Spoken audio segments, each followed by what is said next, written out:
Oops.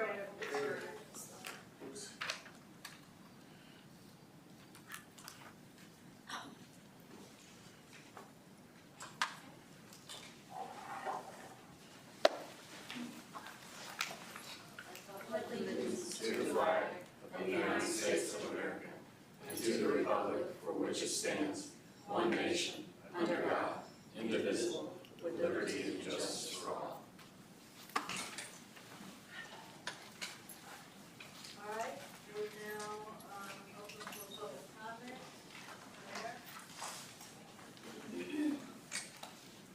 Public comment periods will be held at the beginning of the scheduled meeting and limited to a maximum of 30 minutes. Each person desiring to speak shall clearly state their name and will have a maximum of 3 minutes to make his or her remarks. A speaker may not speak more than once during the same public comment period, and unused time may not be yielded to another speaker. To avoid repetition, groups of individuals who expect to have the same or similar comments are encouraged to select a spokesperson to speak on their behalf. Public comment is not intended to require the board to answer any impromptu questions. The board should refrain from engaging in dialogue, except to the extent necessary to clarify the speaker's position. The board shall not entertain questions from the audience, and discussions between speakers and members of the audience shall be prohibited. Speakers shall maintain proper decorum and shall make their comments in a civil manner. Personal attacks and use of obscene and profane language are prohibited. Speaker comments should be limited to subjects that are within the board's jurisdiction. Action on items brought up during the public comment period will be at the discretion of the board. Okay, we're now.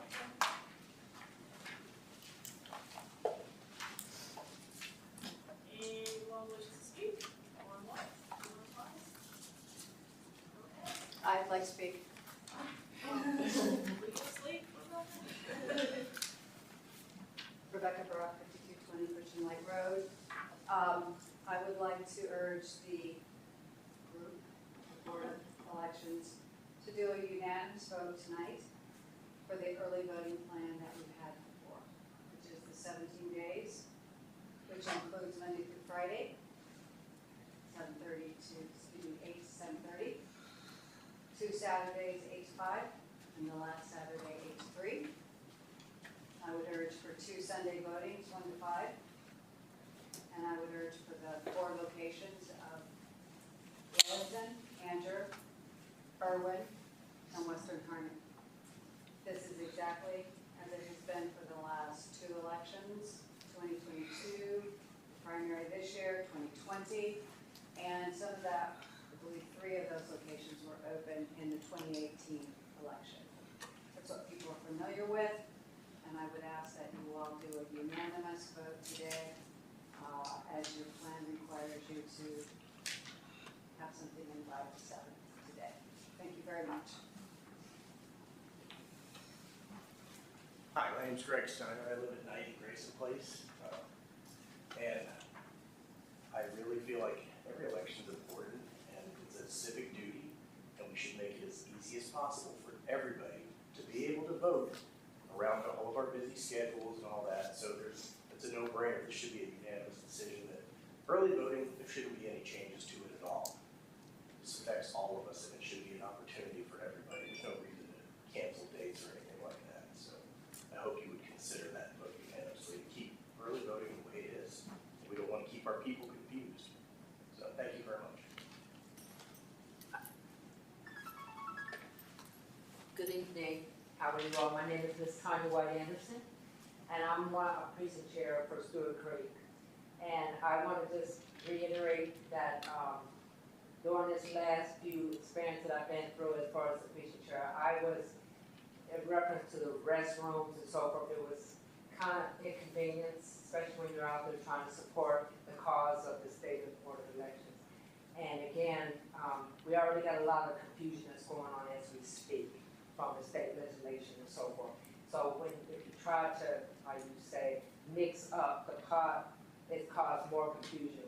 We really need to just stay as is and allow the people to at least digest, because too many changes confuse a lot of people, not just on one behalf, but all behalf.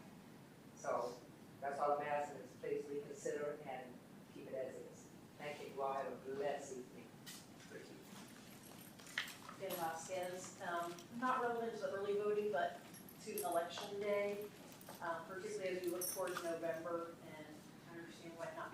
change for this go-round, but I think we definitely need to be looking at realigning the precincts. I don't think it's okay that Western Harnett and Anderson Creek end up with an hour to vote, while other precincts, people are able to get in and out fairly quickly, even in a big general election. So I really would appreciate if we look at realigning the precincts to be a little more fair across the precincts for time it takes to vote.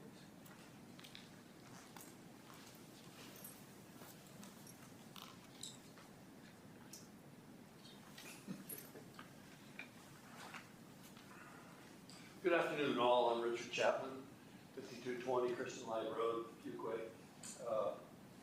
I've been a candidate and spent a whole lot of time at voting sites. Early voting sites, election day voting sites, all over the county. I have been there and been drenched with rain.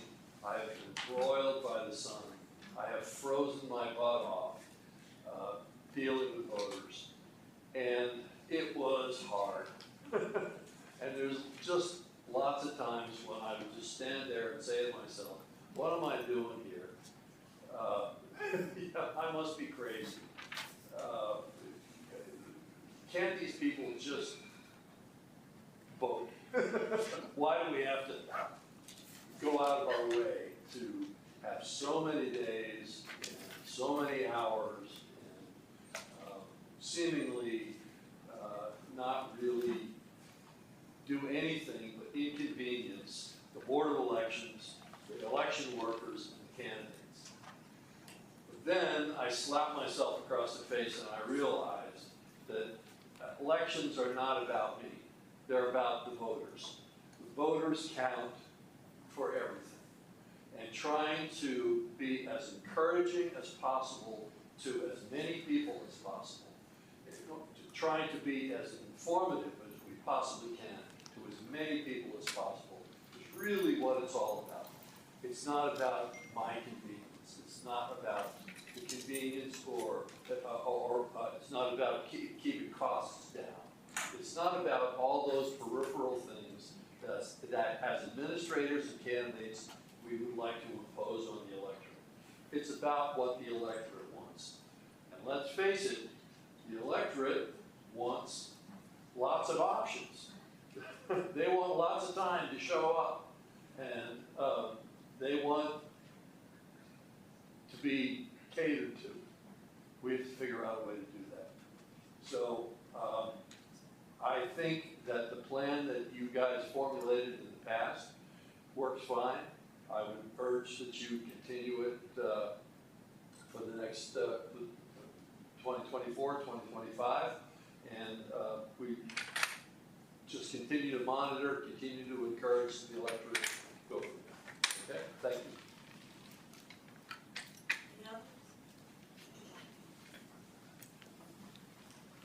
Teresa Lacey, 171, or 171 Hester Place, Cameron. Porta potties for access to bathrooms for poll readers and inside electorate or inside watchers. It's really important. I'm of an age that it's, if we're out there for 8 hours a day in the sun, in other weather, we need to have access to bathrooms. Just make it a lot more comfortable. Thank you.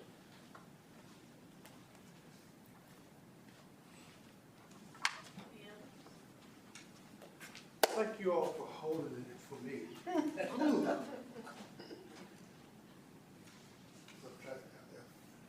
Tony Spears, Pine County, and the ACP. I want to give you a story, and maybe you can answer it for me the next time in the meeting, or you might just call me on the phone and tell me.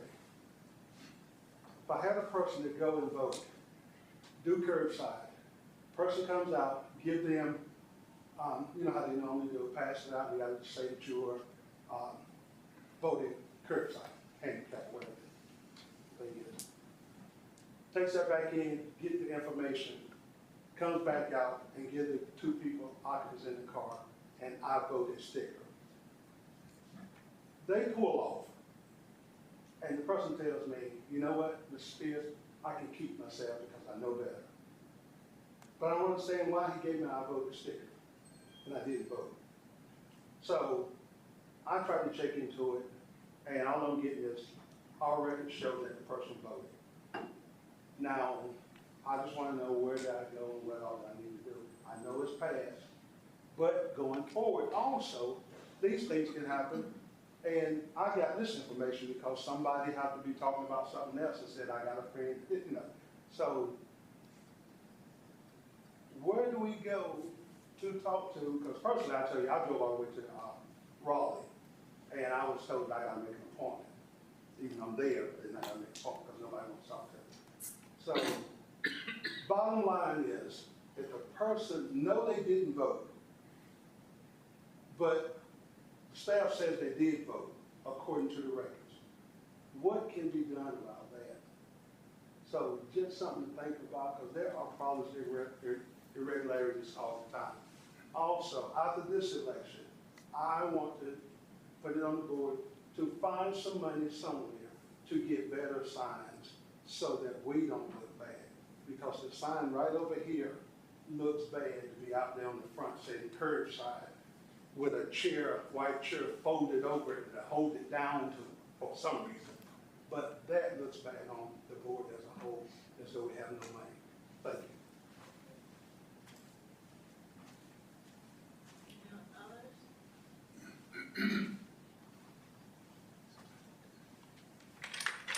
Going once, going twice.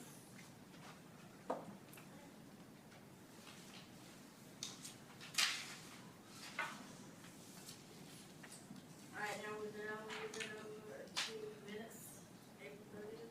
So everybody has before them a copy of the minutes from April 30th. This is the same as what was emailed. If you haven't already had a chance to review it, now would be the time to do so. Once you get satisfied with the minutes, a motion to approve would be in order.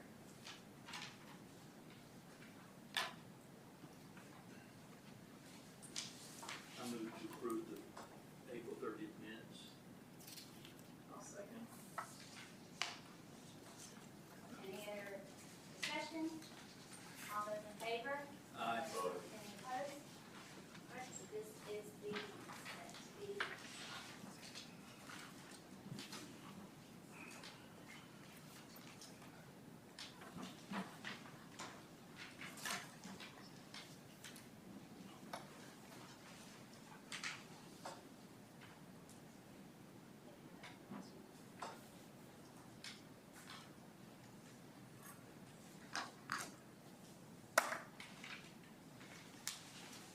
Got your red pen today?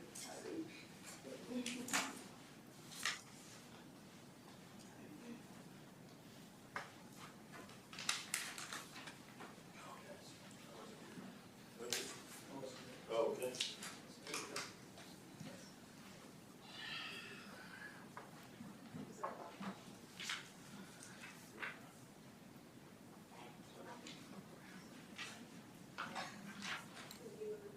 Yeah. so now, is the time to discuss the early voting plan for November 5th, 2024. In your packet, I just given you an example of, what the early voting plan, I gotta stop saying one stop, because I changed the terminology. What the early voting plan will look like if we go with the locations and hours that we use during the primary, as well as in 2022. So typically, the board, just for consistency, has tried to stay with the same types of locations and hours as previous elections to help with voter confusion. But the board is certainly at liberty to update that. So I just have it in writing for you so you can reference that if you need to. But at this time, I'll turn it over to the board for any discussion or possible motions. Okay, I think I heard you say this is the same we've been using. Correct. Okay. I can't see us reducing the amount of time or space until the state board or the legislature tells us so. This is what we have. I don't know whose fault, but the voters are confused. confused when they don't understand we have a closed primary and they want to do a provisional and cross over. Both parties do it, so we don't need anything else to confuse them.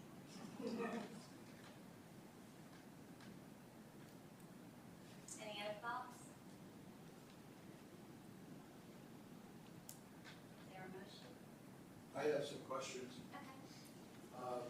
If in fact the board decides that we don't have a unanimous vote to extend the existing early voting plan, what happens to our options at that point?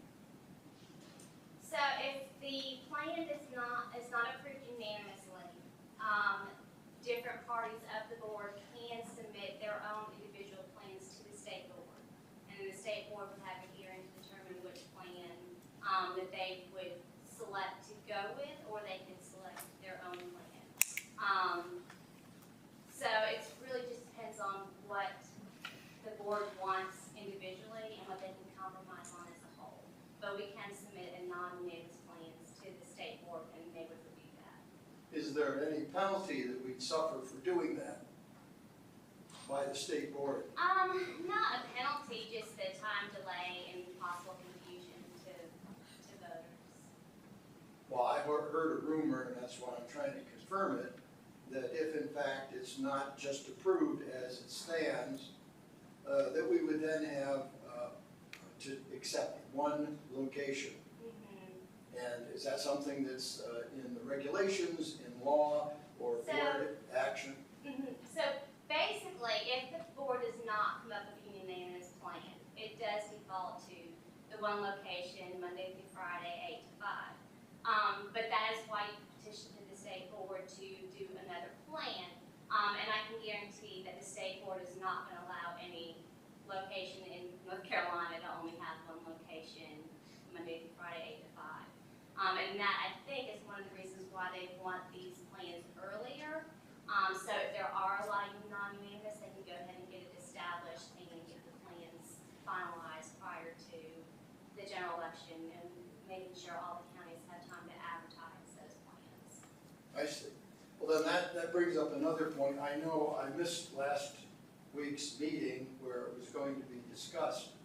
I apologize, I was ill, and I thank everyone for their well wishes and their prayers. I'm ambulatory, that's about it. But I did submit documentation to the board for their consideration. And the things that I pointed out were what I felt were shortcomings on the part of the state board in dealing with this issue. And I reviewed things such as Karen Brinson Bell's testimony before the legislature at the beginning of last month, and her lack of response to questioning. I also recall that some question was asked of her, well, where did this come about, this acceleration of the planning for 3 months ahead? Your best practices have always said that it's in August, and you've accelerated it for 3 months, which puts pressure on a lot of different counties. And her response was, well, that was the board chairman's responsibility. He gets to call the meetings, he gets to set the agenda. And then she gave an explanation which was basically word salad as far as why he thought it would be a good idea to do it now. So it seems to me that we're accepting this acceleration just on the unsubstantiated whim of the chairman of the state board. I expect our position is we each are responsible for the election proceedings in our county. I don't believe that we're a rubber stamp for the state board. And so that was the genesis of my presentation to all you folks. I was not trying to be an obstructionist, but I was pointing out things that we must consider. And I don't think we've given it adequate consideration. But at this point, I feel that we're we're under the gun. And if in fact we don't accede to this deadline, that it's going to harm the citizens of this county. I don't want that. I don't want that at all.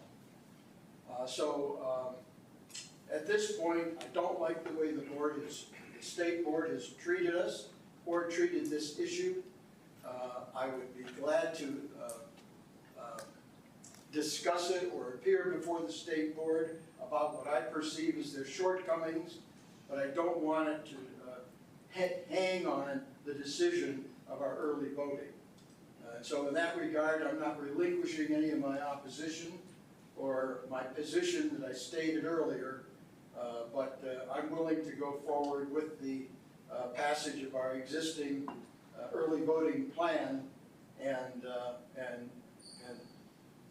basically accept what we've done for the last several years. And in that regard, I would so move.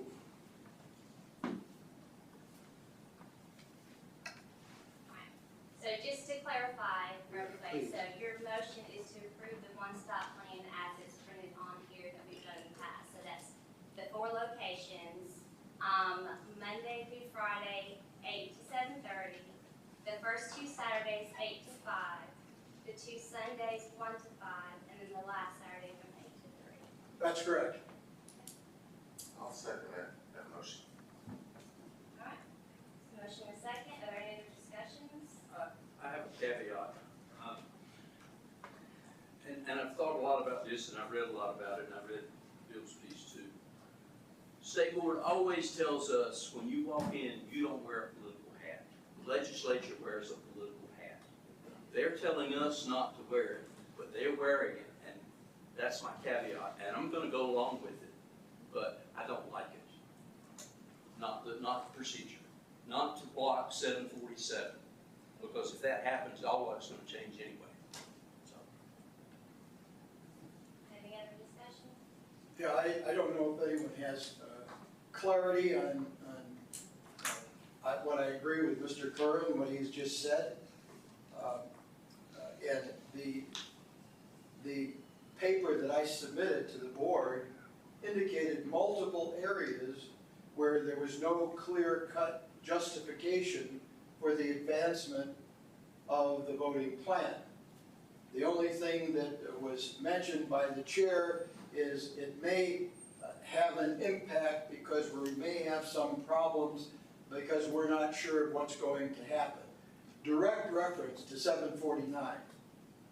And I think that was something that should not form the basis for advancing 3 months and making all of the 100 county boards do a dance to make sure that they have the locations under contract, that they have their budget submitted, all of the other things that we want to consider, comments from the community on shortcomings that we may have or modifications they may want. We have no opportunity to do that at this point.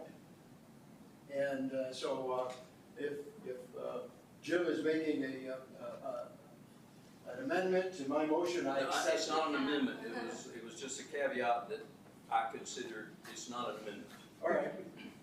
Yep, there is a question, of course. I would like to know that, I think we deserve to know, may not, as to what's bringing about all this, without directly saying. That speculation is that the reason, because of the bill. Like I said, what Bill gave everybody was basically what the executive director said. But in the grand scheme of things, the state board tells us to do this now, we do it now. We're not gonna change our way. I understand the reason our second motion is that we're not changing anything we do, we're just being compliant with the time frame. With the rules as they are. That's all we're doing. Call the Motion question. second, all those in favor? Aye. Any opposed? So it is unanimous. And I will get that submitted to the state first thing in the morning, and they are aware that it will be submitted tomorrow morning. So even though they had the deadline today, they were already aware that we were meeting today. So we're gonna move on to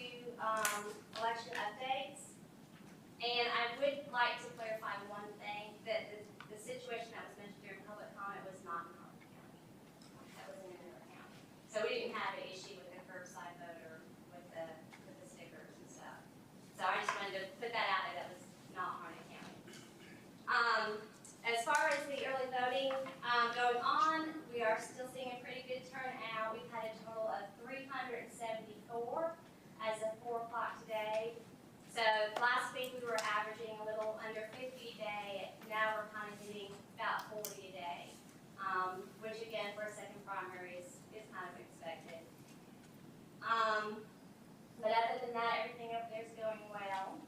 Are there any questions about early voting from the pool? All right. I do want to highlight that we had spoke in a previous meeting about doing our I Voted sticker competition with the middle schools. That artwork has been submitted, and voting is now live. So I've sent everybody an email with the links to our Facebook page as well as our website. So feel free to share that, get the word out. I think we're going to send a press release to the Daily Record so they can do an article to kind of get people interested in that. Hopefully this will be something we can do every 2 years for the general elections to kind of get people more involved as well as our students involved. So get out there, we've got some really nice artwork that was submitted, and vote on your favorite sticker. Any questions about that? Alright. The next thing is just to let you all know as well that we will have 2 vacant positions in our office. We had 2 people resign for personal reasons, and those positions have been posted. They will close Friday. I didn't write that down. Friday. So hopefully we'll get some good applicants from that. I did also post that to the state website as well as to our election group email. So hopefully we can get somebody with some election experience, especially since we're gearing up for the general election. But the good thing is, whoever we get in, we'll have plenty of time to train them through the summer. Any questions for me from that? That'll be this Friday? This Closes? Friday. Correct. The memorandum of understanding, go ahead. I won't be able to see until it closes. Yeah, we won't be able to see the number until it closes. If there's a small amount, then HR will post it for an additional week, but we won't know until Friday. Anything else? Okay. So our memo of understanding that the board approved a couple meetings back was approved by the commissioners in their consent agenda on Monday, so we'll have that signed on file. So I just want to let you know that has been done. We do have we will be at the Jetport ribbon cutting ceremony on May 18th. I mentioned this at the last meeting. I know that's something the county is really pushing. All the county departments have tables out there, so come out and see the new Jetport. I heard it's really nice. I've not seen it yet, but I heard it's really nice. It'll be May 18th. I think it's 8 to 3:30. And then the last update I had was just to let you guys be aware that the Lillington precinct, the site, the community building, they did get some damage. A delivery truck ran into their awning and broke the awning. I did go out there and looked at the facility. We will still be able to use that facility. If they don't have the repairs done by election day, they'll just enter through the back door. So we don't have to worry about moving that site. But I do want you to be aware that we're going to have some signs and things posted, just directing people to the traffic to go through the back of that building. But hopefully they'll be repaired, or at least mostly repaired by election day. And that was all I have as far as election updates. Are there any questions specifically? The situation with more porta potties and things like that, the amenities for elections. What is our plan, or what is the So plan? what we have been doing was getting porta potties. We had a budget for the porta potties, and we still have a budget for the porta potties. The state board has changed their position on bathrooms. At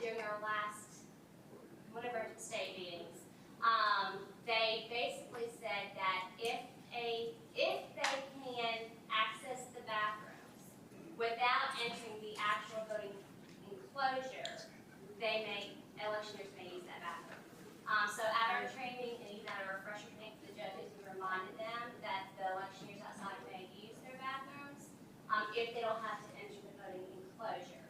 The only two facilities that can't accommodate that is Johnsonville and, Western Harmon. Because Johnsonville, they have to go into the gym to get to the bathrooms, and that is the voting enclosure. And at Western Harmon, they have to go past the voting enclosure all the way down that hallway to the bathrooms. So we will have porta potties at those two locations. So they will have bathroom access at all the voting sites. Do we have budget, so we have adequate numbers of it to make sure that Yes, we do. it's fully accommodated?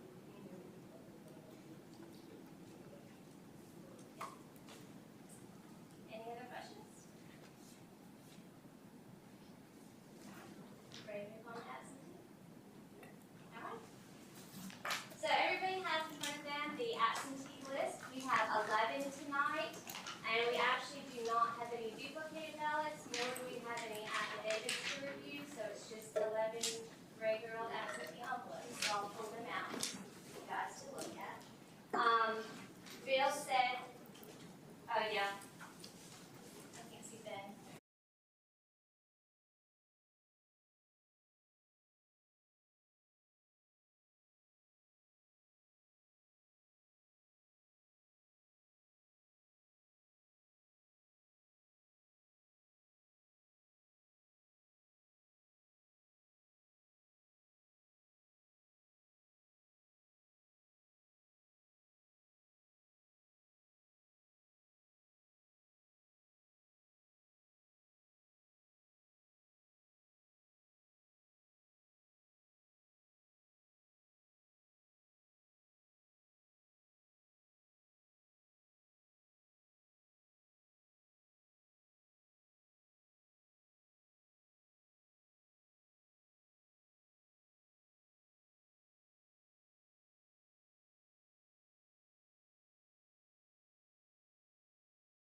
was here. Oh. Alright, so that is all we have for today's meeting. I do also in packet, you have a hard copy of the evaluation information for next month. So if you have any questions, just let me know. Anything else? Have to go that individual and then do one collective. That's what we did last time.